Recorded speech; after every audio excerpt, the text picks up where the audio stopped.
घटना चक्र में आपका बहुत बहुत स्वागत है। सबसे पहले आज का एजेंडा। केंद्र सरकार को सुप्रीम कोर्ट से करारा झटका, सजायाफ्ता राजनेता नहीं लड़ सकेंगे चुनाव, केंद्र की पुनर्विचार याचिका खारिज। और खाद्य सुरक्षा, भूमि अधिग्रहण और अब पेंशन बिल को लोकसभा ने किया पास, लेकिन कई अहम बिल अभी भी अधर में है लटके।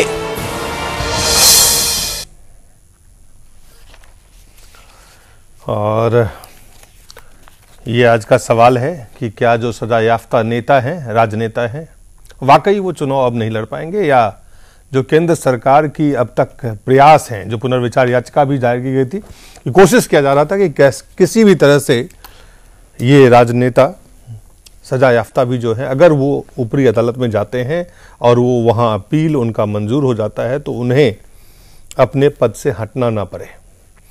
उपेंद्र जी, पुष्पेंद्र जी और अवधेश जी हमारे साथ हैं, वरिष्ठ पत्रकार, आप सब लोग वाकिफ। उपेंद्र जी, आपसे शुरुआत करते हैं कि ये जब सर्वोच्च न्यायालय के आदेश हुए थे, जो ऑर्डर था, उसके बाद से राजनीतिक दलों में काफी बेचैनी थी।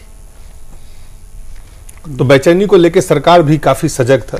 आपने देखा कि सरकार ने किस तरह से उस पर प्रयास किए, लेकिन क्या वो प्रयास अब जो एक पुनर्विचार याचिका दाखिल किया गया था सुप्रीम कोर्ट में, अब सुप्रीम कोर्ट ने उसको सिरे से खारिज कर दिया।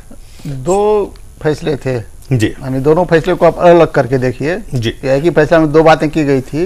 एक तो था कि जो सजा याफ्ता एमपी या एमएलए है वो उसी वक्त अपना पद खो देगा और फिर वो चुनाव नहीं लड़ पाएगा जी। चुनाव के लिए लड़ने के लिए जो उसको प्रोटेक्शन मिला हुआ था, अगर कोई सिटिंग एमपी है, सिटिंग एमएलए है, स्ट्राइक ऑफ कर दिया गया, वो तो लड़ सकता है, क्योंकि जैसे आपकी सदस्यता खत्म हो गई तो आप सिटिंग एमपी रहे ही नहीं, तो फिर वो जो प्रोटेक्शन मिला हुआ था चुनाव लड़ने के समय का, नॉमिनेशन भरने के समय का, वो प्रोटेक्शन अपने आप खत्म हो जाता है अगर आप सदस्यता खत्म हो जाती है।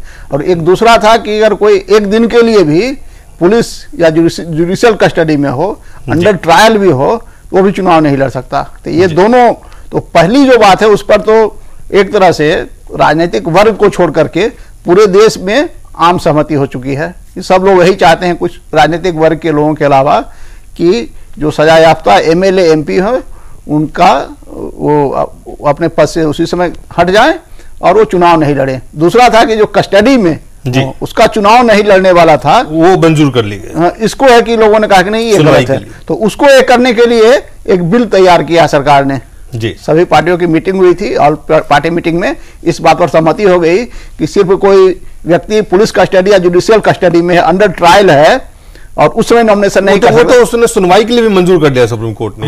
तो वो किया है और एक बिल भी तैयार किया है कि अगर नहीं हुआ तो उसमें सहमति हो गई। और ये जो है इसमें भी रिव्यू पिटीशन दिया था और उसको रिजेक्ट कर दिया। अब इसका मतलब है कि केंद्र सरकार या जो राजनीतिक वर्ग है उसके पास एक ऑप्शन है कि कानून बना करके या कॉन्स्टिट्यूशनल अमेंडमेंट के द्वारा उसको अंडू करना, जो सुप्रीम कोर्ट ने कर दिया। लेकिन उसके बाद समस्या यह है कि फिर उसका जुडिशियल रिव्यू होगा, और मेरा मानना है कि जुडिशियल रिव्यू होगा तो उसको फिर एक बार जुडिशरी है जो स्ट्राइक डाउन कर देगी। मतलब संसद इस पर कानून भी बनाएगा तो उस कानून को ज्यादा उम्मीद है कि जुडिशरी है जो असंवैधानिक घोषित कर देगी और बोल देगी कि संविधान का जो मूल अवधारणा है उसके खिलाफ है, क्योंकि संविधान की जो मूल अवधारणा है वह equality of opportunity, fundamental rights है कि सब लोग कानून की नजर में सब बराबर हैं। तो फिर कैसे कोई एमएलए है, एमपी है, वो चुनाव लड़ लेगा, और जो एमएलए एमपी नहीं है वो चुनाव नहीं लड़ सकता और नॉमिनेशन नहीं कर सकता। एक बार ऐसा मामला आया था, उसमें जयललिता ने नॉमिनेशन किया था, तो जयललिता ने नॉमिनेशन किया तो उसका भी खारिज हो रहा था, फिर उसने वो दिखलाया कि नहीं इसके तहत हम चुनाव लड़ सकते हैं, फिर वो चुनाव लड़ी। लेकिन उस तरह के और बहुत सारे लोग थे जो पद पर नहीं थे, एमएलए एमपी नहीं थे, वो चुनाव नहीं लड़ पाए थे। तो ये जो मौलिक अधिकार है उसका हनन करते हुए कोई भी कानून अगर संसद से पास होता है तो जुडिशरी उसको असंवैधानिक या संविधान की जो मूल अवधारणा है, उसको कहते हैं कि फंडामेंटल्स ऑफ जो संविधान है, कॉन्स्टिट्यूशन है, उसके खिलाफ है, तो उसको फिर खारिज कर देगा। तो हमें लगता है कि ये जो फैसला है ये अंतिम फैसला है, अगर इसको अंडू करने की कोशिश होगी तो हमें लगता है वो कोशिश भी सुप्रीम कोर्ट के द्वारा आने दिनों में विफल हो जाएगी। तो ये एक बहुत अच्छा फैसला है। बाकी अगर किसी को लगता है कि नहीं, हमें अभी और जुडिशियल ऑप्शन है, और जब तक अंतिम जुडिशियल ऑप्शन खत्म नहीं हो जाता तब तक हम निरपराध हैं जी, अपराधी नहीं है जैसा कि कहा जाता है। हाँ, जब तक पूरी प्रक्रिया तो जुडिशियल प्रोसेस को आप ठीक करें, तुरंत मिले। यहाँ तो कि लोगों का वेस्टेड इंटरेस्ट हो जाता है, खासकर राजनीतिक वर्ग के लोगों का निहित स्वार्थ हो जाता है कि मुकदमा लंबा खींचे। मुकदमा को लंबा खींचने के लिए हर हथकंडे अपनाते हैं। तो वो इसका जो प्रोसीजर है उसको स्पीड अप करें कि ताकि जल्दी प्रोसेस तो स्पीड अप करने की एक अलग कथा है, एक अलग लेकिन अवधेश जी जो पूरी तौर से जिस तरह से देख लेंगे, जो प्रतिक्रिया राजनीतिक गलियारों से जिस तरह से मिली, जिस सब ये जब न्यायालय के जब ये ऑर्डर आए तो उसके बाद से हलचल थी, बेचैनी थी और बहुत सारी कोशिश, बहुत सारे सवाल उठे कि सुप्रीम कोर्ट से जो आदेश दिए जा रहे हैं उसमें कई लोग ऐसे भी हैं जो सीधे सीधे प्रभावित हो सकते हैं, जबकि उनका बहुत ज्यादा कोई उसमें अपराध नहीं है। जी देखिए, जब चारों तरफ देश में राजनीति को लेकर एक वितृष्णा, घृणा, द्वेष का भाव है संपूर्ण समाज में, जी, जैसे राजनीति में लंबे समय से धनपति, बाहुपति, वंशपति,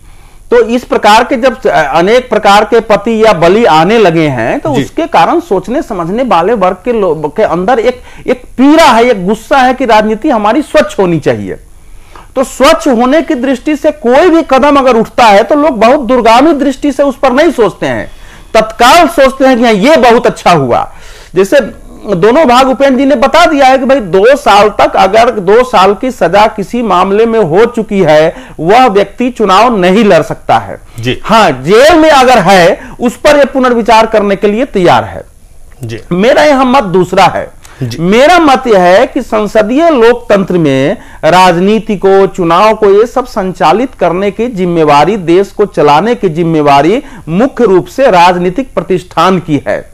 न्यायपालिका की जिम्मेवारी है कि जब कोई गलती होती है, अगर संविधान के परे कोई काम होता है तो उसमें हस्तक्षेप कर सकती है कि भाई ये संविधान सम्मत है, संविधान सम्मत नहीं है।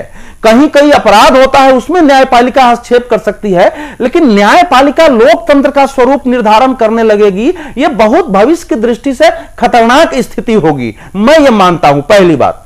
दूसरी बात कि मैं स्वयं आंदोलनों में रहा हूं, मैं जानता हूं हम लोगों पर ऐसे मामले हुए हैं कि हमको 2 साल से ज्यादा की सजा हो सकती थी। आपको राइट्स में 2 साल की सजा है, सरकारी काम में हस्तक्षेप के लिए 2 साल की सजा है, आप पुलिस वाले, कलेक्टर से, सरकारी कर्मचारी से मारपीट कर लेते हैं, 2 साल से ज्यादा की सजा है, अगर कुछ तोड़फोड़ कर देते हैं 2 साल से ज्यादा की सजा है। तो जो न्यायपालिका में जो लोग राजनीतिक आंदोलन से नहीं निकल के आए हैं वो इसकी व्यावहारिकता को नहीं समझ सकते हैं कि इसमें जौ के साथ घून भी पीस सकता है। और मैं आपको यह भी बता रहा हूं कि जो जनप्रतिनिधित्व कानून की धारा 54 है उसमें पहले से कुछ मामलों में है कि इन मामलों में अगर 2 साल से ज्यादा की सजा होगी तो ये चुनाव नहीं लड़ सकते हैं। हाँ, चुनाव आयोग ने जो अपनी ओर से सुधार के प्रस्ताव दिए थे उसमें यह दिया था कि ऐसे मामले जिसमें 5 साल की सजा होनी हो और चुनाव होने के 6 महीना पहले आरोप पत्र दाखिल हो गया हो, वैसे व्यक्ति को चुनाव लड़ने से रोका जाए। 1998 से प्रस्ताव आ रहा था, नहीं मान रहा है। तो चुनाव हमारे राजनीति में सुधार की जरूरत है।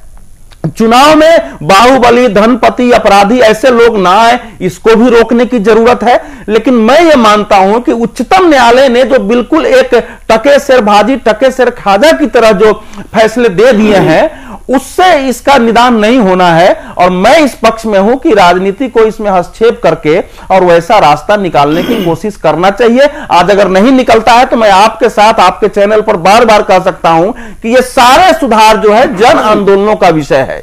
ये जनता की ताकत और दबाव से ये बदलाव हो सकता है, न्यायपालिका द्वारा इतना संभव नहीं है। पुष्पेंद्र जी, देखिए, मैं समझता हूं कि जो अवधेश भाई कह रहे हैं वो बड़े एक आइडियल समाज की और आइडियल सिचुएशन की बात है। देखिए, उन्होंने कहा कि पॉलिटिकल पार्टीज जो हैं वो देश चलाती हैं, वो उसकी बारीकियों को समझती हैं, वो आंदोलन से निकल के आते हैं, वो तब के निकल के आते हैं। लेकिन हम ये देखें कि जब एक बीमारी जो है पूरे शरीर को खा जाए और जब कोई इलाज बताए, वो हो सकता है इलाज तत्कालिक तौर पर लोगों को अच्छा लगता हो, दूरगामी बहुत खराब लगता हो, लेकिन मेरा मानना यह है कि जो फैसला आज है इसका देश में किस तरीके से रिएक्शन है। आप ये देखें कि आपने इस पूरी व्यवस्था को क्रमशः एक के बाद एक इस तरीके की सिचुएशन में ले गए हैं कि आज देश के लोगों के पास लगता है कि कोई चारा ही नहीं है। उनको एक्स पार्टी का क्रिमिनल है या वाई पार्टी का क्रिमिनल है, सी पार्टी का क्रिमिनल है, इन तीन में से ही कोई किसी एक को चुन के भेजना है। तो इस गुस्से को भी समझें। और जो बात अवधेश भाई कह रहे हैं, मैं कहता हूं कि हमें तत्कालिक तौर पे हम इस झगड़े में ना पड़ें कि संसद सुप्रीम है और जुडिशरी को सुप्रीम नहीं होना चाहिए और जुडिशरी जो है वो संसद में कार्यपालिका में हस्तक्षेप कर रही है। मैं समझता हूं अगर इस बहस को थोड़ी देर के लिए रोक भी दें तो क्यों हम ये नहीं मानने को तैयार हैं कि जितने सख्त बात आज सुप्रीम कोर्ट कह रही है इसको एक्सेप्ट कर लें और इसके बाद जो यहां से जो सफर शुरू होगा अगले 10 साल में 15 साल में, जो बात कही जा रही है कि आज संसद में जितने भी सांसद हैं उसकी कुल संख्या में कोई 162 या 164 क्रिमिनल हैं, दागी हैं। अगर ये गिनती अगले 10 साल में कम होगी तो मैं समझता हूं कि कोर्ट कहीं बाहर से नहीं आई है, फिर दोबारा से बहुत सारी चीजें जा सकती हैं, तब चीजों को थोड़ा टाइटन से लूजन करा सकता है। लेकिन आज सिचुएशन यह है कि अगर ये मेजर ऑपरेशन या सर्जरी नहीं होगी तो हम लाख बात कह लें कि ये राजनीतिक दलों के हाथ में है, हम बात कह लें कि चुनाव सुधारों की बात है। हम सब जानते हैं इस देश में चुनाव सुधार है, हर आदमी को 16 लाख रुपए में चुनाव लड़ना होता है और यह भी सबको पता है कि करोड़ों रुपया खर्च होता है। तो हम रास्ते निकाल रहे हैं और रास्ते निकालते निकालते आज सिचुएशन यह हो गई है कि जो बात हम ये कह रहे हैं कि कभी कभी जुडिशरी को उसमें इंटरफियर करना चाहिए, आज स्थिति यह हो गई है कि कभी कभी या कहीं कहीं की बात नहीं, आज मजबूरी हो गई है कि वो जहां नहीं करती उसको भी किस तरीके से धत्ता बैठाया जा रहा है, जिसका मौजूदा उदाहरण इस वक्त देश में यह है कि सुप्रीम कोर्ट की निगरानी में कोल ब्लॉक्स की जो आवंटन की जो पूरी भूमिका है उसका सुपरविजन कर रही है कोर्ट। सुप्रीम कोर्ट की निगरानी में सीबीआई जो दूसरी बड़ी एजेंसी है वो उसको किस तरीके से देश के सर्वोच्च पदों में नेचर नहीं है, वो तो देखो भाई नहीं मैं जो ये लोकतांत्रिक स्वरूप का प्रश्न है, मैं वही कह रहा हूं। तो आप ये भी देखें ना कि चीजें किस लेवल पे जा रही हैं। आप जिस जुडिशरी की बात कर रहे हैं, जिस संसद की सर्वोच्चता की बात कर रहे हैं, आज प्रधानमंत्री कार्यालय उस चोरी में कभी दाएं से कभी बाएं से, मैं यही कह रहा हूं। मैं यहां तो बेसिक देखो लोकतंत्र के बेसिक फीचर आज ही के दिन इस बुरी व्यवस्था में आज आप चाहते हैं कि आज ही जो है लोकतंत्र की तमाम सारी चीजें ठीक हो जाएं, जबकि लोकतंत्र को भीड़ तंत्र में बदल के इस देश को किस स्थिति में पहुंचा सकती है। ये न्यायपालिका की बात नहीं है, न्यायपालिका अपनी तरफ से कुछ इंटरफेयर नहीं कर रही है। यह जो रिप्रेजेंटेशन एक्ट का जो मामला है उसमें न्यायपालिका ने यही कहा है कि जो उसको एमपी और एमएलए को जो विशेष सुविधाएं दी गई है चुनाव लड़ने की, वह संविधान विरोधी है। तो यहाँ हम ना तो जुडिशरी का मानते हैं लेकिन संविधान सर्वोच्च है। ओपन जो सवाल है कि अगर ये धाराएं, अगर ये कुछ उसमें प्रोविजंस हैं तो इस देश की जो सियासी हालात हैं, जो सामाजिक परिवेश है, जो देश की स्थिति है, उसको ध्यान में रखते हुए उस तरह की प्रोविजंस बनाए गए होंगे जिन्होंने भी इस प्रोविजन को, जिस समय प्रोविजन बनाया गया था उस समय उन लोगों को पता नहीं था कि स्थिति इतनी भयानक होगी। मैं वही कह रहा हूं, आप ये आइडियल लोग थे, उन्होंने सोचा भी नहीं था कि गेहूं के साथ घुन पिसने वाली बात जो कह रहे हैं अवधेश जी कि इसमें जिस तरह की सजाएं, उन्होंने कहा कि किस तरह की सजाएं, और ये सजाएं किसी भी तरह के राजनीतिक कार्यकर्ता को, जो अवधेश जी कहते हैं, अगर मैंने सही समझा है, जो उनका डर है, जो उनका भय है, जो उनका संशय है, जो उनको आशंका है कि इस तरह का इस्तेमाल करके अपने राजनीतिक विरोधियों को निपटाने में लोग लगे। इसका भी तो इलाज है जी। ये जो राजनीतिक वर्ग है, क्या ये समझ नहीं रहा है कि हमारे जो जुडिशियल सिस्टम है, लीगल सिस्टम कहिए, लीगल सिस्टम बहुत फॉल्टी है, उसमें इतना लंबे समय तक मुकदमा चलता है। तो ये जब उन पर दबाव पड़ेगा तभी वो कुछ करेंगे। यहाँ तो होता है कि भाई एक पे दबाव करने के लिए दूसरे करेंगे, फिर दबाव से ये नहीं। तो देखिए अभी जो लीगल सिस्टम है, ये सारी समस्या की जड़ अभी की लीगल सिस्टम है। अपराध जो बढ़ रहे हैं, आप उस व्यवस्था को दुरुस्त करेंगे नहीं, दूसरी तरफ इस व्यवस्था कौन दुरुस्त करेंगे? राजनीतिक वर्ग करेगा दुरुस्त। लेकिन राजनीतिक वर्ग, इवन जो गैर राजनीतिक शासक वर्ग है, उसका निहित स्वार्थ हो गया है। वर्तमान जो लीगल सिस्टम है, कानून व्यवस्था है, जुडिशियल सिस्टम है, उसको इसी तरह से बनाए रखने में उनका वेस्टेड इंटरेस्ट हो गया। वो चाहते नहीं है, वो जिसको आप जुडिशियल टेररिज्म, एक सुप्रीम कोर्ट के जज ने कहा था, चीफ जस्टिस ने कहा था कि जुडिशियल टेररिज्म के पर्दे में सारे कुकर्म किए जा रहे हैं, और एक कुकर्म राजनीतिक वर्ग कर रहा है, एक कुकर्म कॉर्पोरेट सेक्टर के लोग कर रहे हैं, और तमाम वो जो हमारे देश के इलीट क्लास कहा जाता है, जो शक्तिशाली वर्ग कहा जा रहा है, सब ने इसको तो ये तो पर्दा बना रखा है, उस पर्दा को तोड़ेगा कौन? आप ये देखें, एक सवाल स्वाभाविक रूप से मन में उठता है कि ये जो लोग उस सिस्टम को ठीक से नहीं समझते हैं वो उनको ज्यादा नुकसान होना है। जो केस नहीं लड़ सकते हैं, जो अच्छे वकील नहीं कर सकते हैं, जो लोग ऐसे राजनीतिक कार्यकर्ता जो जिनको अगर वो चुनौती है तो उनको निपटाने के लिए तो ये सबसे अच्छा हथियार भी बन सकता है। बात आप बोल रहे हैं उनको तो ऑलरेडी राजनीतिक पार्टियों के जो भ्रष्ट नेता है निपटा चुके हैं। अब राजनीति में कौन आ रहा है जी? वैसे लोग राजनीति में नहीं आ रहे हैं। एक बात जो आप कह रहे हैं कि गेहूं के साथ में घुन पिस रहा है, लेकिन हो गई है कि गेहूं है कहाँ? घुनी घुन है अब कहाँ है गेहूं? आप कहते हैं गेहूं को पहले ये कहावत उस वक्त सारे आप 10 किलो गेहूं पिसाते थे तो 2 घुन पिस जाते थे, लेकिन अब तो सब जगह घुन है भाई। गेहूं ढूंढना मुश्किल हो रहा है। अब अवधेश जी जैसे लोगों के लिए आज की राजनीति में कहां जगह है? कहां जाएंगे अवधेश जी जैसे लोग अगर ये राजनीति में उतरेंगे? इनको भी वही हथकंडे अपनाने पड़ेंगे। तो मैं सिर्फ ये कह रहा हूं कि जब व्यवस्था इतनी खराब हो गई हो कि ये परिभाषा ही बदल गई हो कि गेहूं के साथ घुन पिस रहा है, मैं तो कह रहा हूं घुनों के साथ में एक आध गेहूं पिस रहा है। तो स्थिति यह है कि हम तमाम लोग जो हाशिए पे खड़े हैं, जो लोग इस राजनीति को जाना चाहते हैं, चाहे राहुल गांधी हो, चाहे वो अन्ना हजारे हो, लोगों से अपील कर रहे हैं कि राजनीति में आए, लेकिन राजनीति में आने के बाद वो करें क्या?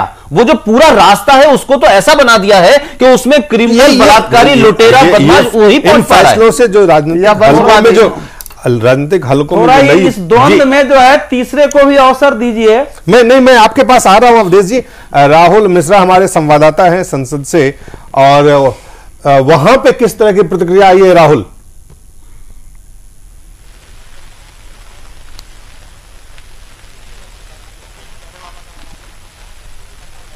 देखिए, लगभग यदि कहा जाए तो जो अवधेश जी कह रहे थे वही प्रतिक्रिया सीधे तौर पे यदि देखा जाए तो सांसदों का भी था, क्योंकि सीधे तौर पे यदि कहा जाए कि एक तरीके से अपोज ही किया गया है जो सुप्रीम कोर्ट की तरफ से जो निर्देश है, सीधे तौर पे यदि कहा जाए तो सभी राजनीतिक पार्टी का यही कहना है कि यदि किसी के ऊपर यदि मुकदमा चल रहा है या उसका अगर सजा मिल गया है, 2 साल का मिल भी गया है तो भी लग सकते हैं। उसके ऊपर यदि रोक लगा दिया जाएगा तो आखिर में कौन लोग यहां पे आ सकते हैं? तो एक तरीके से देखा जाए तो सभी राजनीतिक पार्टियों की तरफ से जी तमाम राजनीतिक दलों में एकजुटता है इस मसले पर, लेकिन एकजुट है राजनीतिक दल। जाहिर सी बात है, देखा जाए तो आपके पास आऊंगा राहुल। अवधेश जी जो आप कह रहे हैं वो कह रहे हैं कि राहुल कह रहे हैं कि जो अवधेश जी कह रहे हैं, जो अवधेश जी का कंसर्न है वही तमाम कंसर्न्स राजनीतिक दलों के भी हैं। तो अवधेश जी, आप राजनीतिक दलों की जो शंकाएं हैं, आशंकाएं हैं, उसको आप देख रहे हैं, लेकिन जो पुष्पेंद्र कह रहे हैं कि अभी तो घुन ही घुन है, गेहूं पिसने की कोई आवश्यकता, कोई जरूरत ही नहीं रह गई है। नहीं, मैंने पहले ही कहा कि जब देश में राजनीति से ऐसी वितृष्णा हो गई है, जैसे लोग आ गए हैं, जैसे चारों तरफ आग लगी हो, उसको ठीक कैसे करेंगे? कहीं से मुझे तो कड़वी दवा देनी होगी ना, कड़वी दवा पिलानी होगी। मुझे अपनी बात आप लोग रखने देंगे? बिल्कुल, आप पूरी तरह से अपनी बात रखें। राजनीतिक दल वो भाषा बोल सकते हैं जो मैं बोल रहा हूं, लेकिन मेरे कंसर्न में और राजनीतिक दलों के कंसर्न में मौलिक अंतर है जी। केवल शब्द मिल सकते हैं, बाहर से दिखाई पड़ सकता है। मेरी चिंता यह है कि हमारे संसदीय लोकतंत्र में अत्यधिक जिम्मेवारी, सबसे महत्वपूर्ण भूमिका और सबसे ज्यादा महत्व जनप्रतिनिधि को दिया गया है। हमारे चाहे जितनी भी हमारी आबादी है, इस देश का सर्वोच्च जनप्रतिनिधिक संस्था हमारी संसद है। संसद में दोष आ गए हैं तो क्या उसका सुधार न्यायपालिका और चुनाव आयोग कर सकती है? पहली बार नहीं है दिलीप जी। चुनाव आयोग 1997 में आपको याद होगा, जब MS गिल मुख्य चुनाव आयुक्त थे, तो उन्होंने एक बयान दिया कि राजनीतिक पार्टियां अपना घोषणा पत्र लोगों को देती है और हमको देती ही नहीं है। घोषणा पत्र राजनीतिक पार्टियां दे। मैंने उसका विरोध किया, मैंने लिखा और मैंने नेताओं को कहा, और आश्चर्य हुआ, कई पार्टियों के नेताओं ने जाकर के चुनाव आयोग को दे दिया। तो फिर लाल किस आडवाणी ने कि मेरी बातों से सहमति थी, लाल किस आडवाणी ने विरोध किया कि चुनाव आयोग कौन होता है हमारे पार्टी का सिद्धांत तय करने वाला। तो दिक्कत क्या है कि चूंकि चुनाव प्रक्रिया में इतने दोष आ गए थे, उन दोषों से ऐसे लोग निकल के आ गए हैं कि उसमें सब चीजें लगती है, लेकिन रास्ता नहीं है। आप जानते हैं कि जुडिशियरी की सीमाएं हैं, दुनिया में भारत के जैसा भ्रष्टम न्यायपालिका कहीं नहीं है। न्यायपालिका को जो अपना काम करना है, मैं कई बार न्यायपालिका इस पर गुस्से में आ सकती है, वो भी अपनी भूमिका नहीं। आम आदमी की अभी 8 दिन पहले भारत के मुख्य न्यायाधीश ने एक फैसले में कहा है कि न्याय प्रणाली इतनी महंगी हो गई है कि आम आदमी हमारे उच्चतम न्यायालय तक पहुंच ही नहीं सकता है। तो सवाल यह है कि उसका लोकतांत्रिकरण कैसे होगा? हमारा हर एक प्रत्येक अंग इस समय क्षरण का शिकार है। इसीलिए मैं कह रहा हूं कि जब किसी देश का जागृत समाज, वो संगठन जिसकी जिम्मेवारी है कि लोगों को जन चेतना जागृत करते हुए राजनीति पर हमेशा नियंत्रण रखो कि बेहतर लोग जाए, वो सब अगर उसी में शामिल हो जाते हैं तो देश इसी हालत में पहुंचता है कि हम सब एकांगी व्यक्ति हैं, शहरों में आके बसे हैं, हमारा संगठन नहीं है। तो अपनी जिम्मेवारी के अलावा हम चाहते हैं कि चलो सुप्रीम कोर्ट कर दे और चलो ये चुनाव आयोग कर दे, दो ही सारा सुधार दे। ये संभव नहीं है कि चुनाव आयोग और सुप्रीम कोर्ट भारत की संपूर्ण राजनीति को ठीक कर देगा। संपूर्ण राजनीति की बात नहीं है, ये बिल्कुल राजनीति के खून में घुसे हुए विजातीय द्रव्य की जो खोज है। क्यों बोल रहे हैं मैंने समझ में नहीं आ रहा है क्यों ये बोल रहे हैं जी। इलेक्शन कमीशन के कारण चुनाव सुधार हुए हैं।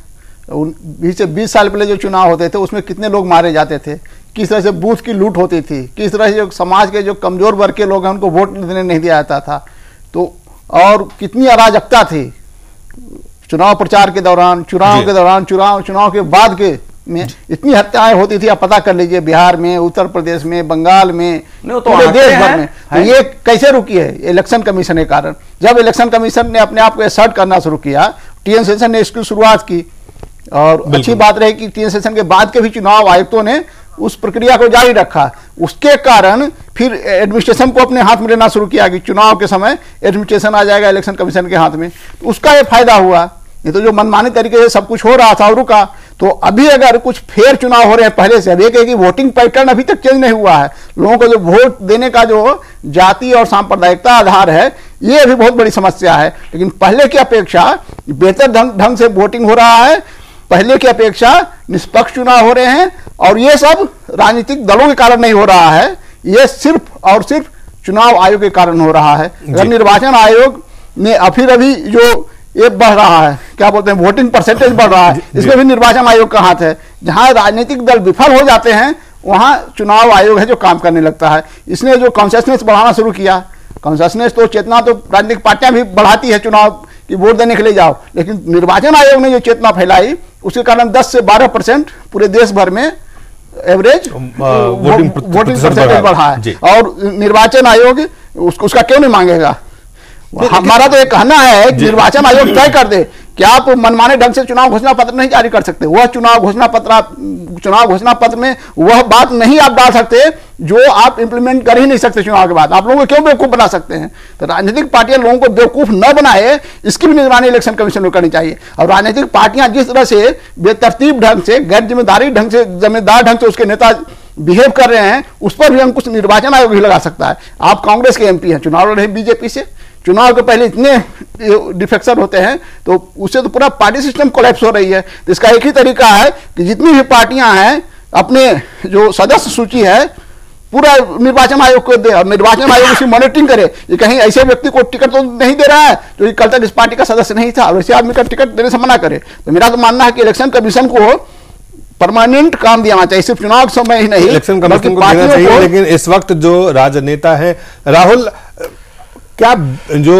वाम दल है वो लगातार इस बात को लेकर दावा करते रहे हैं, लगातार इस बात को लेकर कहते रहे हैं, खास करके बीजेपी भी इस बात को इसके पक्षधर है और बहुत ज्यादा उन्होंने इस बात को लेकर लगातार इस बाबत उठाई है, आवाज उठाई है कि चुनाव सुधार करके और इस तरह के जो लोग आ रहे हैं संसद में या विधानसभा में उनको रोकने के लिए तमाम तरह के कदम उठाए जाए।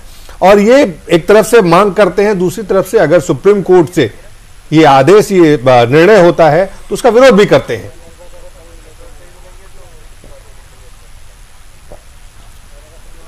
और देखिए दिलीप जी, यदि बात किया जाए तो जो विरोध है सीधे तौर पे यदि कहा जाए कि यदि कन्विक्शन है किसी के ऊपर, यदि कन्विक्शन है तो उसको सीधे तौर पे जब तक वो कन्विक्ट नहीं होता है तब तक उसको जब तक तमाम कोर्ट में निचली अदालत से लेकर ऊपरी अदालत तक नहीं पहुंच जाए सीधे तौर पे यदि विरोध किया जाए। लेकिन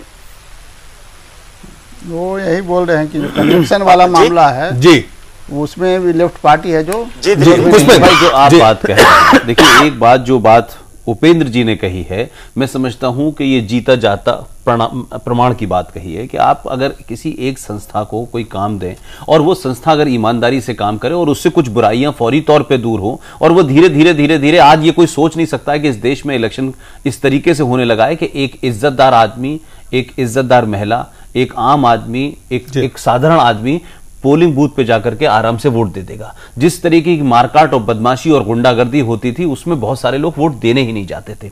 दूसरी बात जो मैं ये कहना चाह रहा हूं, जो बात अवधेश जी उठा रहे हैं कि अगर राजनीतिक पार्टियों को इस बात की बहुत चिंता है कि तमाम पूरी राजनीतिक व्यवस्था को जिस तरीके से जुडिशरी इंटरफेयर करके उनको डायरेक्शन दे रही है या उनके ऊपर नियम बना रही है, तो मेरा सवाल छोटा सा यह है कि अगर इस पूरे मामले पे जो कोर्ट का फैसला आया है कि साहब जो आदमी 2 साल की सजा होगा वो चुनाव नहीं लड़ पाएगा, लेकिन मेरा दूसरा सवाल है, मैं ये कह रहा हूं कि अगर राजनीतिक दल बहुत ईमानदार हैं और उनको लगता है कि हम हमारे साथ जो है अगर हम नहीं सुधरेंगे तो दूसरे लोग दूसरे इंस्टीट्यूशन इंटरफेयर करेंगे और तब हमारे ऊपर दबाव बनेगा, तो मेरा कहना यह है कि पार्लियामेंट के अंदर जब बहस होती है तो कोई पार्टी ऐसी नहीं है जो ये ना कहती हो कि नहीं चुनाव सुधार होने चाहिए और हमें ऐसा नहीं करना चाहिए। लेकिन मेरा सवाल है कि वो राजनीतिक पार्टियां चाहे एक्स हो वाई हो, गुंडों को, बदमाशों को, बलात्कारियों को, लुटेरों को टिकट ही क्यों देती हैं?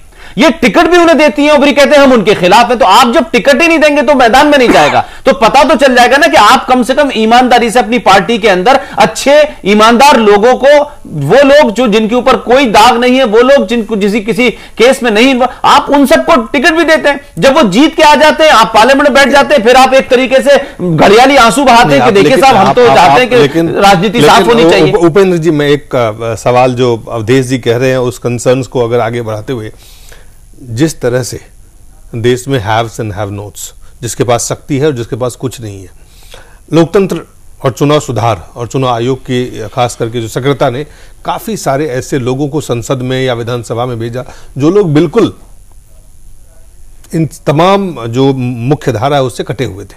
लेकिन अब ऐसे लोगों की संख्या घट रही है पिछले 10-12 साल से। मैं वही कह रहा हूं, इससे फर्दर चीजें क्या होगी वो सवाल है एक। वो जो आपने कहा ना वो 90s की घटना है, बिल्कुल। लेकिन जब ये 21वीं शताब्दी में है उसमें वैसे लोगों की संख्या घट रही है। अब कोई भी आप पिछले 4 चुनाव देखिए, इस तरह से चीजें क्या होगी जो आप 2 साल के अगर सजा हो गई, निचली अदालत ने आपको सजा दे दी और आप अपील करने जाते हैं, जब तक अपील आपको पेंडिंग है, उससे पहले ये राहत मिलती थी, अब उस राहत को सुप्रीम कोर्ट ने हटा दिया कि ये राहत आपको नहीं मिल सकती है।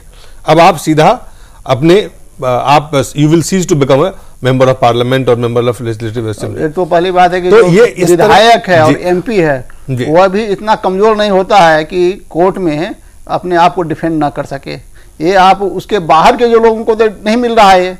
अवधेश जी जिस बात की चिंता कर रहे हैं कि अगर कोई एक पॉलिटिकल वर्कर जो विधायक नहीं है और सांसद नहीं है, वो विधायक बनना चाहता है, उसके ऊपर बनना चाहता है और वो उसके ऊपर इस तरह की अगर ऑलरेडी नहीं चुनाव लड़ सकता है। जिन लोगों की चिंता वो कर रहे हैं अवधेश जी, वो अभी की जो व्यवस्था है उसमें चुनाव नहीं लड़ सकता। अगर पेंडिंग है तो चुनाव लड़ सकते हैं। नहीं लड़ सकता है ना, जो पेंडिंग है। अगर वही किया ना सुप्रीम कोर्ट ने, वही किया, दोनों को बराबर कर दिया है। अभी जो सिस्टम है उसके अनुसार जो एमपी है, हाँ, अगर वो अयोग्य साबित हो जाते हैं, अयोग्य मतलब सॉरी माफी चाहता हूं मैं, कि अगर वो कन्विक्टेड होते हैं वो चुनाव नहीं लड़ सकते हैं। हाँ, लेकिन वो नहीं लड़ सकते अभी। और वहां पे आप फिर से जाके चुनाव करवाएं, कोई उनके विरोधी हो, कई तरह के जो सियासी माहौल है, जो अवधेश जी कह रहे हैं, इसी सेंटिमेंट को अवधेश जी ब्रॉडर बोल रहे हैं। वो सिर्फ एमपी एमएलए की बात नहीं कर रहे, वो कह रहे हैं कि कोई भी पॉलिटिकल वर्कर पॉलिटिकल एजिटेशन करता है, इसमें 2 साल की सजा हो जाती है, तो वो उसको आप चुनाव लड़ने से कैसे रोक सकते हैं? ये सवाल खड़ा कर रहे हैं। वो दूसरा सवाल है, वो ऑलरेडी रुके हुए हैं, वो ऑलरेडी रुके हुए हैं, वो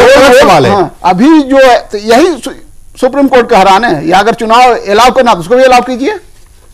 अगर जो एक पॉलिटिकल वर्कर एमपी एमएलए नहीं है, किसी जिला का अध्यक्ष है, पार्टी के जिला का अध्यक्ष है, प्रखंड का अध्यक्ष हो गया, तो आप उसका मौका क्यों ले रहे हैं? हाँ, तो उसका मौका ले रहे हैं। सुप्रीम कोर्ट का यही कहना है। मैं वही कह रहा हूं, आप ये देखिए कि जिस तरह का चुनावी सिर्फ नहीं, और जिस तरह की मेजोरिटी, जिस तरह से यहाँ एक वोट पे सरकार गिरती है, ऐसे में आप किसी और, आपको पता है कि ऐसा कोई राजनीतिक कार्यकर्ता एमएलए एमपी बहुत कम है। आप तो कह रहे हैं आपराधिक मामले कई ऐसे मामले हैं जिसमें 2 साल की अगर सजा हो जाए तो कई सरकारें गिर जाएंगी। सरकार तो गिरना और बनना लगा ही रहता है डेमोक्रेसी में, लेकिन तो सरकार गिरने का डर होना चाहिए और नई सरकार बनने का डर है। जो डेमोक्रेसी चुनाव से लड़ता है उसको मैं परफेक्ट डेमोक्रेसी नहीं मानता।